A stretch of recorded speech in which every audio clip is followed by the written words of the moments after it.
We have had a glass balustrade on the front terrace, and we have had a stainless steel handrail up the steps to the front door and another one up the steps to the back door. He's done everything when he said he was going to do it, which is a really big deal for me. He's been really communicative, which is also a really big deal because I have chased quotes, not heard anything back, chased quotes, not heard anything back, and it was like that. Yes, I would absolutely recommend the business to family, friends, people in the area. Job's done really efficiently, and he's really nice to deal with as well.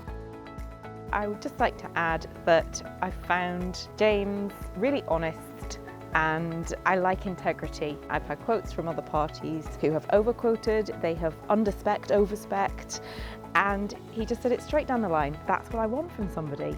Somebody who's going to be straight down the line and be upfront. Absolutely no complaints, absolutely delighted.